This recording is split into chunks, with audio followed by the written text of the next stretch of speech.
My name is Layla, and I was born in a quiet suburban town to my wonderful parents, Logan and Madison. My father worked for a local news channel, while my mother cleaned at the hospital. Though we weren't wealthy, our home was filled with love and contentment. Life moved along smoothly until I turned 14, when everything shifted in an instant. It was a rainy Tuesday evening when my parents were out at a dinner party, leaving me at home with my grandmother. I was lost in a cartoon when the phone rang, its shrill tone piercing the air. I'll never forget the cold shiver that ran through me as I heard my grandmother sobbing quietly in the kitchen. In the days that followed, confusion and sorrow blurred everything. My mother had died instantly in a car accident, and although my father survived, he was gravely injured, his legs permanently impaired. As he lay frail and broken in the hospital, my father whispered apologies, his voice thick with emotion. As a child, I couldn't understand his guilt. It wasn't his fault. An irresponsible drunk driver was to blame. But as I grew older, I came to realize that his apologies were not for the accident itself, but for the hardships we would now face and the profound changes in our lives. Still, my father's spirit was unbreakable. Once home and adjusting to life in a wheelchair, he threw himself into his work as a search marketing specialist for the city's major newspaper. His writing abilities remained as sharp as ever, unaffected by his physical limitations. As a teenager, I found strength in our close bond. We shared a love for classic films and lively debates over literature. He supported me through my academic challenges, and when it was time to head to college, he encouraged me to embrace new experiences at State University, where I chose to study forensic accounting. It was there I met Lucy, who quickly became my best friend. Through her, I met her second cousin, Aiden. He was compassionate and quick-witted with a sharp mind that matched my own. He accepted my family's situation without hesitation, and when he met my father, they bonded instantly over their mutual love of classic rock. Aiden's respect for how I managed my life and responsibilities filled me with quiet pride. College passed in a blur, and after graduation, life began to settle into place. I landed a job as a tax manager while Aiden became a commercial driver. Our relationship flourished, and 4 years later, Aiden proposed in the same park where we had shared our first date. Beneath the canopy of autumn leaves, I said yes with one important condition, that I could not leave my father, who still needed my care. Aiden, with a reassuring smile, accepted without hesitation, sealing our future with love and understanding. In sharing this story, it's clear that life's unpredictability can tear apart everything we know, but it can also stitch things back together in surprising, beautiful ways. Our current arrangement may have been unconventional, but I wouldn't change it for anything. We all live together quite comfortably now. My father's apartment is spacious enough for the 5 of us. Our wedding was intimate and beautiful. Despite being in a wheelchair, Dad insisted on rolling down the aisle to give me away. There wasn't a dry eye in the room as I held Aiden's hand, feeling like I was living in a fairy tale. But every fairy tale has its challenges, and mine came in the form of my mother-in-law, Natalie, and my sister-in-law, Ruby. From the start, it was clear they disapproved of me. During our first meeting, Natalie had asked, her face twisting in distaste, "So, your father is handicapped?" I corrected her calmly. "He's disabled, but he works as a search marketing specialist." "Oh," she said dismissively, clearly uninterested. "How nice." Her indifference stunned, but it wasn't as hurtful as when she later turned to Aiden and asked, "Are you sure about this? There are plenty of nice girls from reputable families." I felt a rush of indignation, but Aiden immediately stepped in. "Mom, Layla comes from a fine family too. Her dad's disability doesn't change that. I love her, and that's all that matters." His words quieted Natalie for the moment, but I could see her disapproval still lingering in her eyes. Ruby, following her mother's lead, was just as distant. After the wedding, Aiden moved in with Dad and me. We settled into a comfortable routine. I worked at the tax office, and Aiden spent days on the road. When he was home, we enjoyed meals together, but whenever Natalie and Ruby visited, the atmosphere in our home shifted. They paraded around as if they owned the place, barely acknowledging my father. Once I overheard Natalie whisper to Ruby, "It's such a pity Aiden ended up with her and her crippled father. What if they have kids? Can you imagine the genes?" I was livid, but I stayed silent for Aiden's sake. I tried to keep the peace, but it was becoming increasingly difficult. One evening, after another tense visit from Natalie and Ruby, I couldn't hold back my tears. Aiden found me crying in our bedroom. Hey, He comforted me, pulling me close. What's wrong? I managed to say through my sobs, your mom and sister. They despise me. They think I'm not good enough for you because of Dad. Aiden's expression hardened. That's absurd. You and Dad are my family now. If they can't accept that, it's their problem, not ours. His words reassured me, but the tension with Natalie and Ruby remained. Over time, Aiden's trucking business thrived, and he was frequently on the road. I missed him during his absences, but I kept busy with work and spent my evenings with Dad. Then, one crisp autumn night, as I helped Dad into bed, Aiden called, his voice full of excitement. Lee, I've been thinking, he began. How would you feel about us buying a townhouse? It would be more accessible for Dad in his wheelchair. He could spend more time outdoors and you could even have a garden to tend to. The more Aiden spoke about the idea, the more intrigued I became. I glanced at my dad, who was trying not to show he'd been eavesdropping on the conversation. What do you think, Dad? I asked, switching the phone to speaker mode. His eyes sparkled with excitement. A garden sounds wonderful, he confessed, a smile breaking across his face. And it would make getting outside so much easier. That was the deciding moment. Over the next several weeks, Aiden and I dedicated ourselves to finding a new home. Eventually, we discovered the ideal place. A spacious townhouse with wide doorways, a wheelchair-accessible shower for Dad, and a lovely backyard. Although taking out a mortgage was daunting, our combined incomes and the rent from Dad's previous apartment made it possible. We moved in on a sunny Saturday in spring, and I'll always remember the joy on Dad's face as he wheeled out onto our new patio. This is perfect, sweetie, he beamed, his eyes gleaming with gratitude. In the months that followed, we settled in comfortably. I started a small vegetable garden, and Dad spent hours outside, enjoying the sunshine and fresh air. Life felt blissful. Then came our housewarming party. We invited friends, colleagues, and yes, Natalie and Ruby. They arrived late as usual and immediately surveyed everything with barely hidden envy. During the house tour, Natalie's calculating glances became obvious. When we reached the master bedroom, she leaned in with a sly grin. You know, Layla, she whispered, this room would be perfect for Aiden and me. Why don't you send your father to a nursing home? Then I could move in here. I was stunned. Excuse me, I managed to say, but she continued, undeterred. Your father isn't well. He doesn't need all this luxury. A nursing home would be enough for him. Before I could respond, she strolled out to the patio, where Dad was chatting with guests. To my horror, she grabbed his wheelchair and began pushing him toward the driveway. Natalie, I shouted, running after her. What are you doing? If you want him outside, he can stay right here. I was furious and shaken. Thankfully, Aiden heard the commotion and came running, his face flushed with anger. Mom, he shouted, his tone sharp. What are you doing? Let go of Logan's chair now.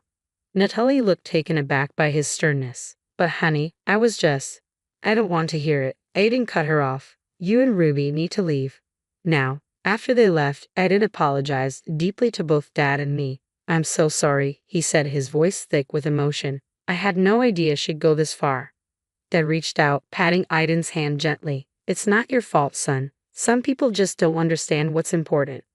Life gradually found a new rhythm after the housewarming debacle. Natalie and Ruby kept their distance, which was fine by me. Aiden threw himself into his work, taking on longer hauls to help us manage our new mortgage commitments. It was a challenging time, but it ultimately brought us closer as a family, fortified by resilience and understanding. Balancing my role at the tax office with caring for our home and Dad, the years passed seamlessly. Though Aiden was frequently away, his presence at home always brought us joy. My father's health remained stable, and he enjoyed his days gardening or editing from his workspace at home. Then, one fateful day at work, my phone rang. A chill ran through me as the caller introduced himself as Officer Rodriguez from the Highway Patrol. His words washed over me like cold water as he delivered the heart-wrenching news of Aiden's severe accident. The details of the head-on collision blurred together, the gravity of his words not fully hitting him until after the call ended. When reality finally set in, I was left with an emptiness I'd never known. Aiden was no longer with us.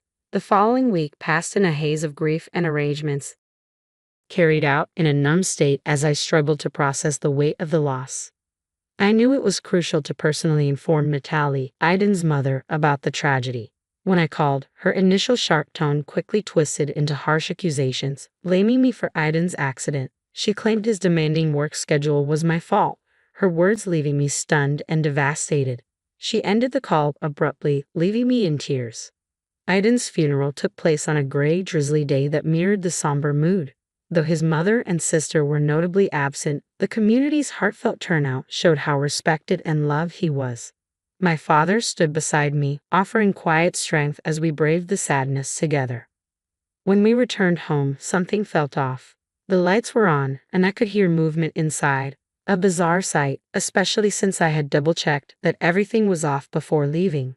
Fearing a break-in on this already heavy day, I cautiously approached with my father. But as we stepped inside, the voices sounded strangely familiar, revealing a shocking twist. In the living room, I found Natalie and Ruby, surrounded by boxes and scattered furniture. "What on earth is going on?" I asked, confusion briefly breaking through my sorrow. Natalie looked up, her expression a mockery of sympathy. "Oh, Layla, dear," she said smoothly, "we're just helping you pack. After all, you can't afford to stay here now that Aiden's gone." I was too stunned to respond at first. Ruby chimed in with a saccharine smile. "Don't worry, you can move back into your dad's apartment. It's nice and cozy." A surge of anger rose within me. "Get out," I said quietly but firmly, holding back the flood of emotions. "Get out of my house, now." Natalie looked genuinely surprised. "This house is ours now, along with all of Aiden's things. We're his family, after all." I held her gaze, defiant. "Funny, you didn't seem like family today at his funeral." "Oh, that's right, you weren't there." Natalie waved my words away dismissively. "We had other things to take care of. Now, be a good girl and start packing. We need this cleared out by tomorrow." The audacity left me speechless for a moment. They hadn't warned him, hadn't even shown up to honor him, yet they felt entitled to everything we built together. "I'm calling the police," I said, reaching for my phone. Natalie and Ruby exchanged a glance, clearly unprepared for resistance. "Layla," Natalie began, but I cut her off. "You have 5 minutes to leave before I call the cops. This is my home. Aiden and I bought it together, and you have no right to be here." My voice was unwavering, and something in my tone must have struck a nerve as they slowly gathered their belongings. Still, Natalie couldn't resist a final threat as they left. "This isn't over, Layla. Expect a call from our lawyers." The following days were a whirlwind of grief, anxiety, and endless paperwork as I began sorting through Aiden's affairs, wary of Natalie and Ruby's next move. About a week later, I received a call from a local law firm. My heart pounded as I answered, fearing it was the beginning of Natalie's legal threats.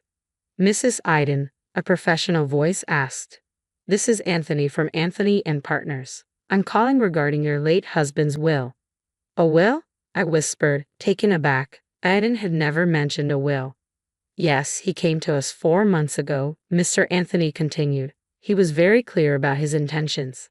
The next morning, I sat across from Mr. Anthony, anxiously waiting to learn the details of Aiden's will. He offered me his condolences and then opened the file. "As I mentioned, your husband drafted a will," he said, and began to read. "I, Aiden, being of sound mind, hereby bequeath all my worldly possessions to my beloved wife, Layla." I gasped, tears filling my eyes. Mr. Anthony continued, "This includes our home, my truck, and all our savings. It is my wish that Layla use these resources to care for herself and her father, Logan, whom I have come to love as my own. Even in death, Aiden was protecting us." Mr. Anthony handed me a letter from Aiden, and with trembling hands, I opened it. "My dearest Layla, if you're reading this, it means I'm gone. I'm so sorry for leaving you and Logan. Please know that you two were the best things that ever happened to me. I drafted this will because I knew the nature of my mother and sister, and I didn't want you to worry. I had to ensure that you and Logan would be safeguarded in case something happened to me. You and Logan are my true family, not them. Take good care of each other, live fully, and remember, I'll always be looking out for you. With all my love, Aiden." I held the letter tightly, my tears flowing freely. My father, by my side, placed a comforting hand on my shoulder, tears in his eyes as well. Mr. Anthony allowed us a moment to compose ourselves. Then he informed us that, because of the accident, Aiden's insurance would pay out the full value of his policy. "What does that mean?" I asked, still choked up. Mr. Anthony gave a gentle smile. "It means you'll receive enough money to clear your mortgage and more." As we left the office, a weight lifted from my shoulders. Aiden had indeed taken care of everything. But as we arrived home, I spotted a familiar car nearby. Natalie's sleek sedan. My heart sank. Natalie and Ruby were on our porch, but this time I felt fortified with Aiden's letter in my pocket and his love giving me strength. Layla, Natalie started, her tone overly sweet. We need to talk about Aiden's estate. I stood firm. No, Natalie, we really don't. Aiden left everything to me. It's all legal, and you know why? Because we were his family, not you. Now, please leave. You're trespassing. Natalie was momentarily speechless, and Ruby, looking uneasy, quickly tugged at her arm, urging her to retreat. They left, but I knew they wouldn't give up so easily. In the following weeks, I managed Aiden's affairs, and as promised, the insurance money arrived. It was enough to pay off our mortgage with a bit extra. One afternoon, while sorting through Aiden's things, I discovered a journal in his desk. Inside were his handwritten plans and dreams, including starting a college fund for the children we hope to have. Reading his words, I felt a deep ache for the future we had planned together. That night, I struggled to sleep, haunted by what might have been. When I finally drifted off, I dreamed of Aiden, smiling and reassuring me that everything would be okay. I awoke with a strange sense of peace, but the following days brought a new, persistent queasiness. At first, I thought it was stress. But soon, a nagging thought crept in. After a week of wondering, I went to the pharmacy and bought a pregnancy test, my hands shaking as I waited for the result. When I finally looked, 2 distinct blue lines confirmed my suspicion. Overwhelmed, I collapsed onto the bathroom floor, a storm of joy, fear, grief, and hope washing over me. My dad knocked, his voice concerned. Layla, everything okay in there? I opened the door, tears streaming down my cheeks, and held up the test. I'm pregnant, Dad. He pulled me into a tight embrace, comforting me with the same tenderness he had shown me when I was a child. It's okay, he soothed. You're not alone in this. This baby is a blessing, a part of Aiden that will live on. His words resonated deeply. This child was not only a continuation of my love with Aiden, but also a symbol of new beginnings. My fears started to dissolve, replaced by a newfound strength. You're right, I said, wiping away my tears. This baby is a blessing and will be just fine. Dad smiled warmly, his eyes crinkling with affection. That's my girl. Now, let's get something to eat. You're eating for 2 now. As we went to the kitchen, I felt a renewed sense of hope and purpose. Dad became my rock, constantly encouraging me as we prepared for the baby's arrival. One sunny afternoon, while I was tending the garden we had built together, a familiar car pulled up, breaking the peaceful moment. It was Natalie and Ruby. They approached the porch with expressions of discomfort and desperation. Layla, Natalie began, her sharp tone now softened by circumstance. We need to talk. We've hit some hard times. Could we possibly stay in your dad's old apartment, just until we get back on our feet? Their audacity stunned me, but I remained calm. I'm sorry, but that's not possible, I said firmly. I don't wish to maintain contact with either of you anymore. Natalie's gaze dropped to my belly, her face twisting with disdain. You're pregnant already, you little? Her words dripped with venom, but I stayed composed, refusing to let her affect me. My personal life is none of your business, I replied calmly. Natalie, realizing she was defeated, huffed in frustration before turning on her heel, pulling Ruby along. As they left, a profound peace washed over me. I had defended my family and upheld my dignity, and I knew, without a doubt, that Aiden would have been proud.